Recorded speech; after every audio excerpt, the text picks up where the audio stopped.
Hacinamiento, violencia y matonismo, situaciones que se repiten a lo largo de las cárceles en América Latina.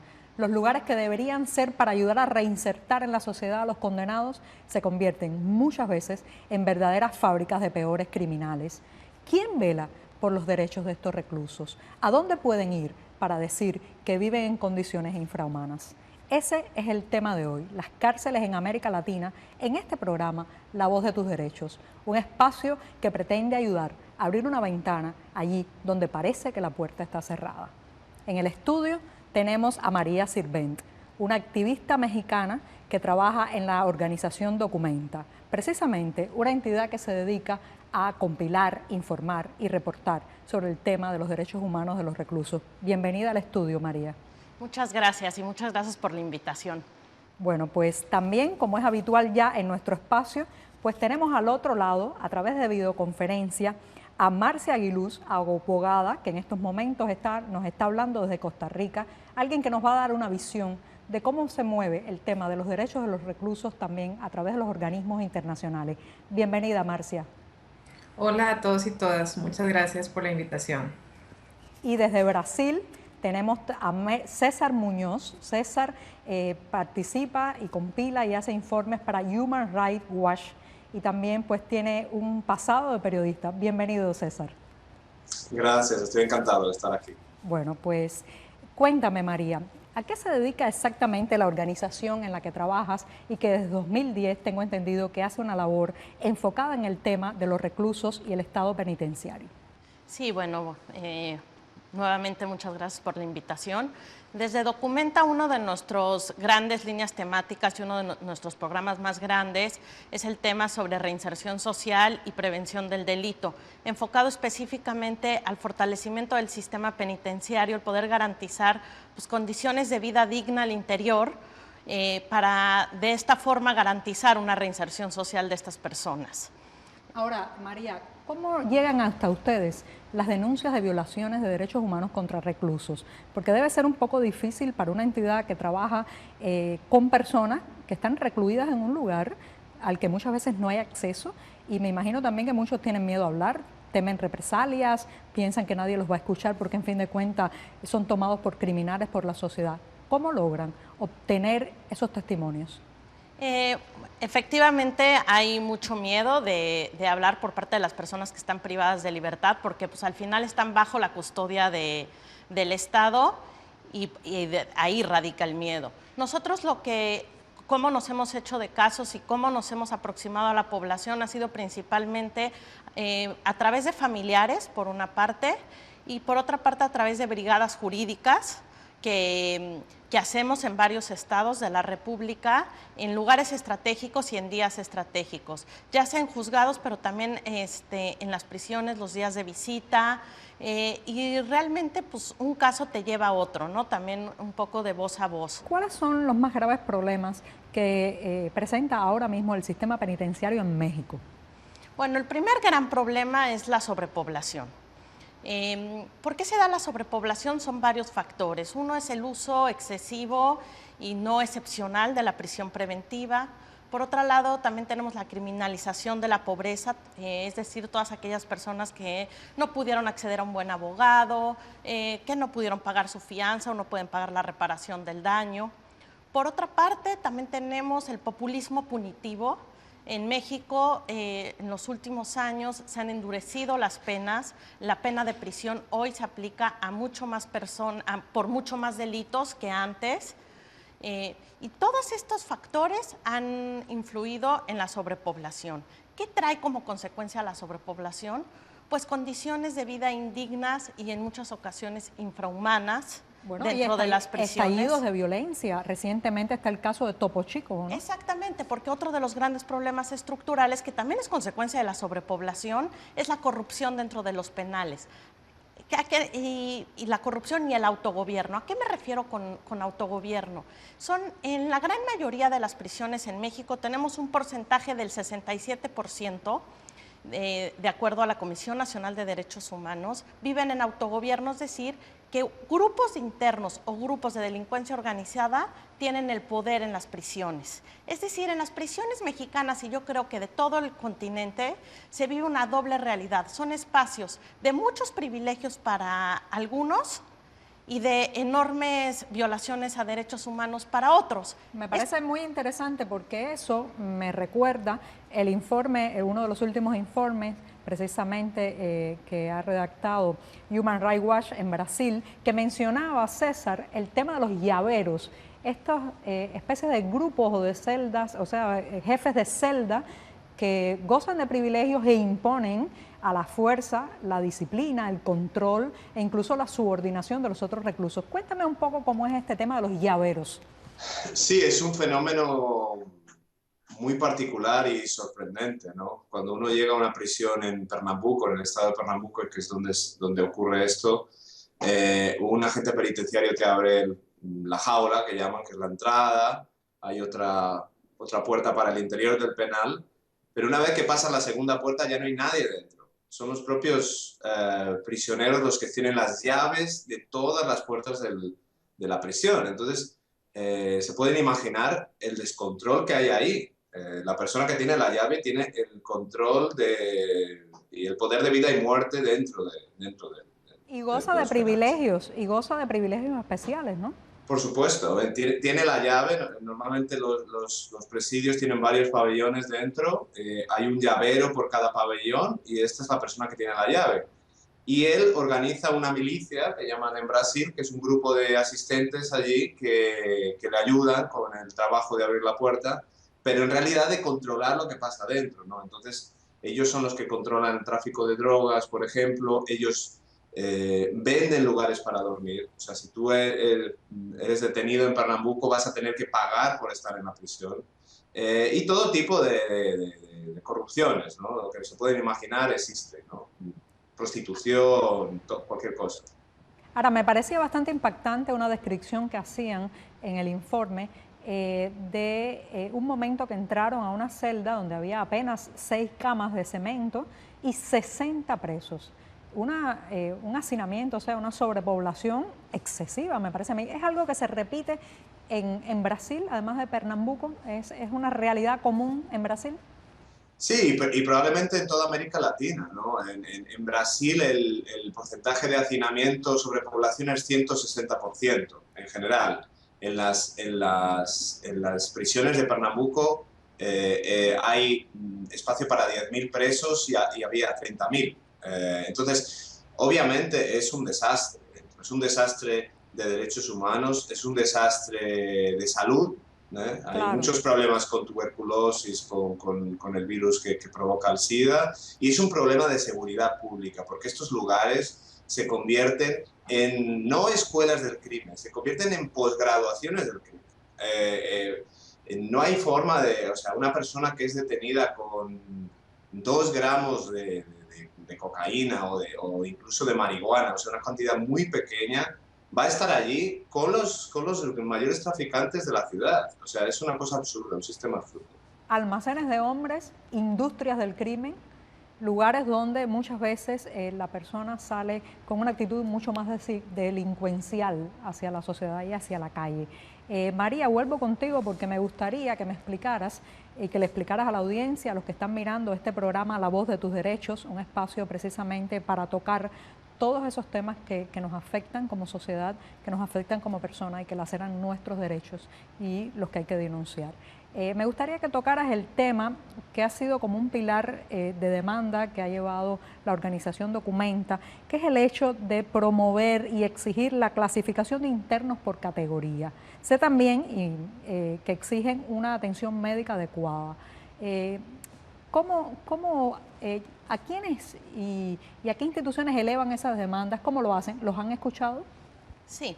Bueno, nada más un poquito antes de entrar a este tema, nada más para completar algo que decía César, pues sí, que este problema del autogobierno y de la corrupción dentro de prisiones, que es muy grave, que en México también se da de esa misma forma, también se le suma el problema de que hay muy poco personal penitenciario o está mal capacitado, ¿no? Por ejemplo, en los hechos que se dieron recientemente en Topo Chico, Sí, una cárcel donde hubo un motín. Sí, es una cárcel donde hubo un motín, hubo muchos muertos y es una cárcel en donde hay un custodio por cada 100 internos. Entonces también el problema pues de la corrupción también va de la mano con este problema de que el gobierno no tiene la capacidad de volver a tomar el control de las prisiones y me parece que eso es bastante grave, a lo mejor por falta de recursos, ¿no? Claro. Pero creo que el problema está escalando bastante. Ahora, con lo que nos dice sobre las demandas que solicitamos y qué estamos haciendo, bueno, desde Documenta lo que estamos abogando es que la ley llegue a la prisión y que esta ley pueda garantizar un equilibrio entre la seguridad y los derechos humanos. ¿Cómo creemos que esto se puede lograr? Porque no solo es que existan los derechos, sino es que existan los mecanismos judiciales y administrativos para hacer exigibles estos derechos. Es decir, que los internos tengan a la mano estos mecanismos. Claro, que tengan un camino también para denunciar y exigir. Exactamente, que no sea la autoridad administrativa frente a la cual se tengan que interponer estas denuncias. ¿Por qué? Porque entonces la autoridad administrativa se vuelve juez y parte, porque claro, están bajo su custodia, ellos se encargan la seguridad, ellos administran el penal.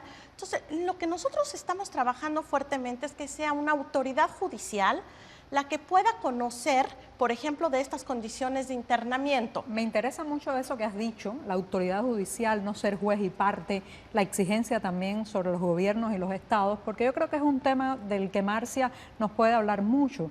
Marcia, sé que has llevado varios casos ante la Comisión Interamericana de Derechos Humanos y me pregunto cuán difícil es representar o llevar demandas de reclusos. O sea, me imagino que tienen que superar además los obstáculos pues, de que muchos gobiernos no quieren que se sepa lo que ocurre dentro de sus cárceles, los prejuicios sociales de mucha gente que dice, bueno, al final son criminales, están condenados, son delincuentes, ¿por qué defenderlos?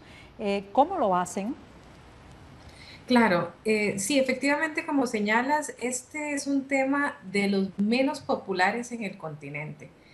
Tan es así que si analizamos, por ejemplo, la comunidad de derechos humanos, es difícil encontrar en los países, por lo menos de la región mesoamericana, organizaciones que se dedican a trabajar por los derechos de las personas privadas de libertad. ¿Y por qué hay que hacerlo?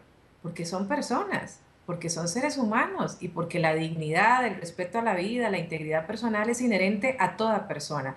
Pero sin duda alguna hay una serie de obstáculos que pasan por eso, por luchar contra la voluntad popular, luchar contra los prejuicios, los estigmas y entender que una persona que ha cometido algún ilícito, si bien es cierto, debería ser sancionada y en algunos casos con la privación de libertad, no tiene por qué ser objeto de otro tipo de violaciones como generalmente están ocurriendo en las cárceles de nuestro continente. Entonces, para nosotros, bueno, ese es uno de los temas, pero estamos absolutamente convencidas que hay que hacerlo, punto. O sea, eso no se puede cuestionar. Y efectivamente me ha correspondido acompañar algunos casos ante la Comisión y también ante la Corte Interamericana de Derechos Humanos, que afortunadamente hemos conocido a través de organizaciones como la organización que representa a María, ¿verdad? Organizaciones que están en los países y que logran tener acceso a información, ya sea por familiares o por diversos medios. En nuestro caso, por ejemplo, recordamos el caso de Alfredo López Álvarez, un indígena garífuna hondureño que fue detenido acusado de un ilícito. En realidad él es un dirigente, un líder social y se le acusa injustamente de poseer una sustancia que según las autoridades podía ser cocaína y luego de 6 años de estar privado de libertad, resulta que se demuestra su inocencia porque ese famoso polvito blanco que le decomisan no era cocaína, sino que era otro tipo de sustancia que no constituía una droga.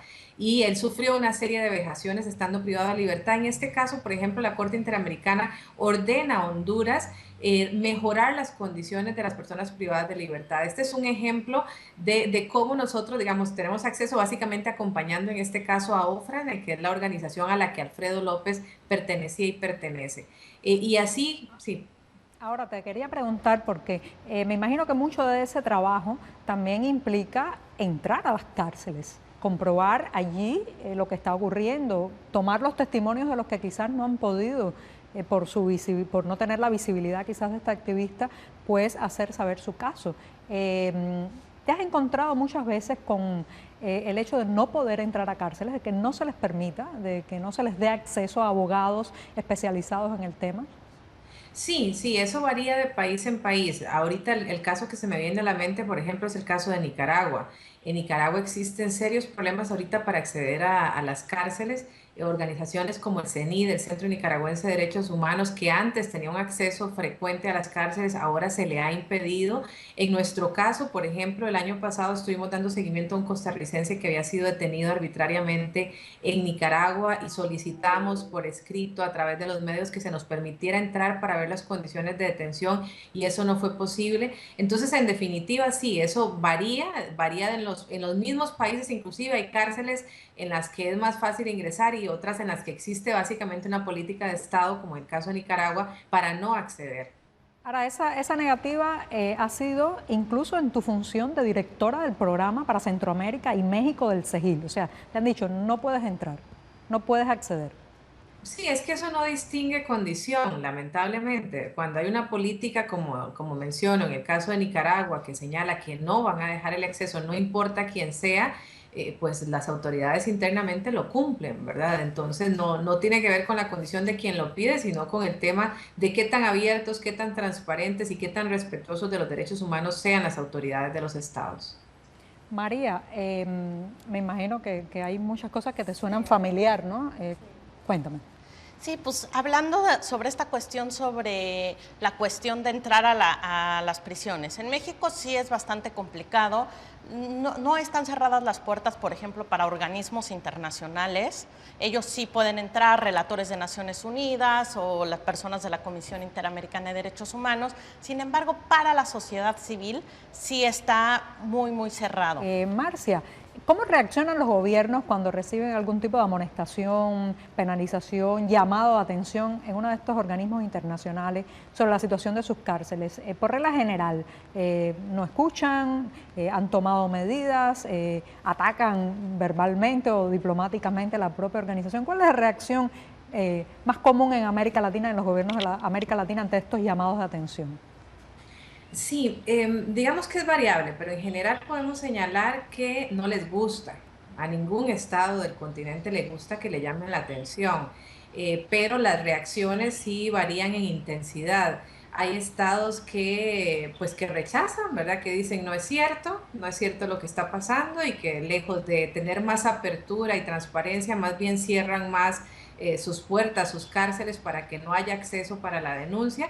Y hay otros que con mayor capacidad de autocrítica reaccionan y señalan, pues sí, vamos a hacer algunas cosas, estamos tomando medidas. En el caso de Costa Rica, por ejemplo, actualmente las autoridades del Poder Ejecutivo tienen una conciencia clara del problema de hacinamiento que hay en el país, de las condiciones que se están dando, de lo que está ocasionando la sobrepoblación y están tomando algunas medidas administrativas, pero aún en esa circunstancia, en ese escenario, hay una tensión muy fuerte entre los poderes del Estado. En este caso, tenemos un poder ejecutivo que quiere reducir el hacinamiento, que quiere garantizar los derechos de las personas privadas de libertad, pero un poder judicial que continúa enviando excesivamente personas a la prisión, un poder legislativo que continúa aprobando leyes para aumentar las penas privativas de libertad, para aumentar las causales del uso de la prisión preventiva. Entonces hay tensiones internas que hacen muy difícil que esta situación se aborde adecuadamente.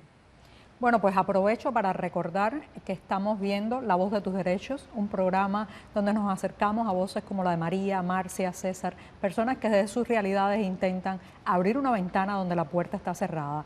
Envíennos sus comentarios, sus preguntas, sus opiniones sobre este tema de las cárceles en América Latina a nuestras redes sociales, también a mi cuenta de Twitter, @YoaniSánchez, porque ustedes son parte importante de este programa y de la realidad latinoamericana. César, voy contigo con una pregunta. ¿Han ayudado los informes que realiza tu organización? ¿Sientes que han encontrado en las autoridades brasileñas una acogida favorable y han ayudado a impulsar algún cambio en el sistema penitenciario del país? Sí, yo creo que sí, que no solo nosotros, pero otras organizaciones hemos tenido un impacto. Realmente, como Marcia comentó, este tema de las prisiones no es muy popular. La gente no quiere saber lo que pasa ahí dentro. Sobre el impacto, en Brasil es uno de los pocos países del mundo, en realidad, en los que si a ti te detienen hoy, no te van a llevar a ver a un juez de forma inmediata o en 24 horas, sino que lo más probable es que te van a llevar a la prisión.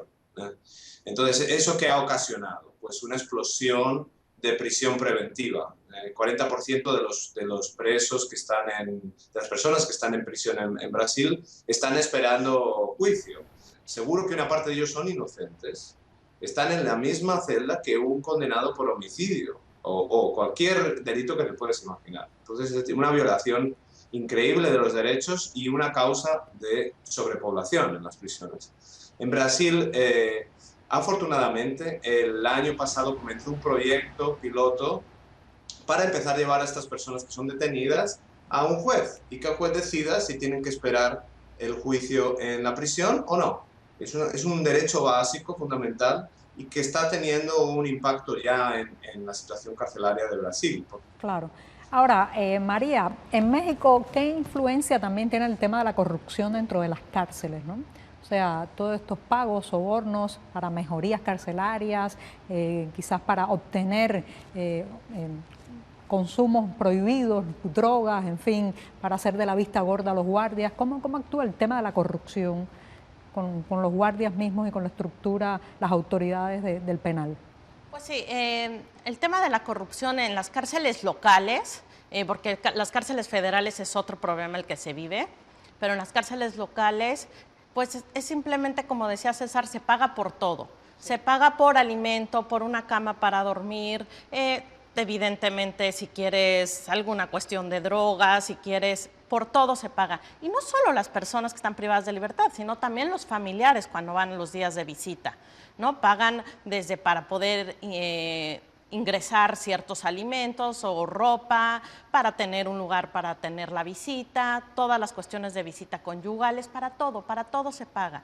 También está, Marcia, el problema de la insalubridad, las condiciones físicas del lugar que muchas veces, por el acceso al agua, el acceso a una cama, la custodia de la integridad física y la dignidad de la persona, los alimentos, por ejemplo, que consume, la calidad de los alimentos, también son un motivo de denuncia. Y te pregunto, ¿son estas denuncias, por ejemplo, muchas veces vienen a través de los familiares de los reclusos? O sea, ¿se da el caso que se les acercan a ustedes los familiares antes que les llegue la denuncia por el propio recluso?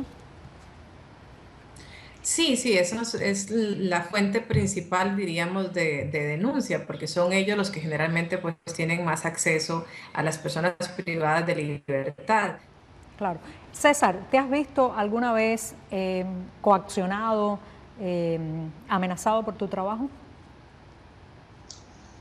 No, realmente no, pero digamos la situación de seguridad en algunos de los presidios donde he ido, o sea, no existen.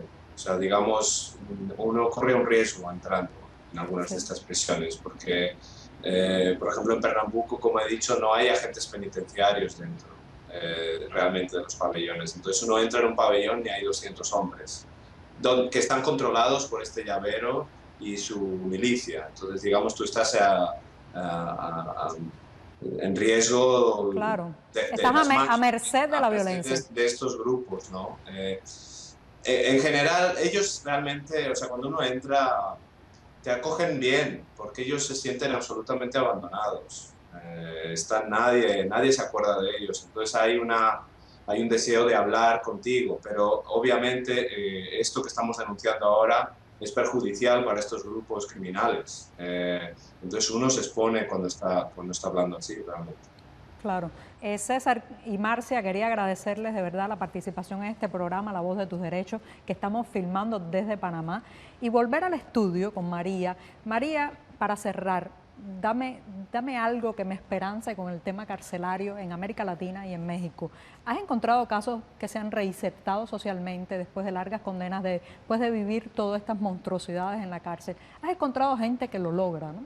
Sí, nosotros hemos encontrado gente que lo logra, inclusive nosotros desde Documenta hicimos un documental de una persona de que sale de prisión y cómo logra como rehacer su vida, pero más que eso lo que queremos mostrar en el documental, y es lo que me gustaría dejar un poco de mensaje, es que el tema de reinserción social es, pues si bien es un derecho de la persona que cometió un delito, de la persona que estuvo privada de libertad o que está privada de libertad, su derecho a la reinserción social, también es una obligación no solo del gobierno, sino también de toda la sociedad, el poder construir las circunstancias para esto lograrlas, el poder dar estas segundas oportunidades, el poder, creo que es una responsabilidad de todos. Y sí, para finalizar, como ya lo dijo César, sí quiero decir que el problema del sistema penitenciario sí nos debe de importar a todos porque claro, es un tema de seguridad pública. No solamente eso, las sociedades democráticas no solamente se miden por la transparencia en las urnas, la transparencia electoral, la calidad de sus escuelas y la calidad de sus hospitales, se miden también por la dignidad que tengan sus presos. Muchas gracias.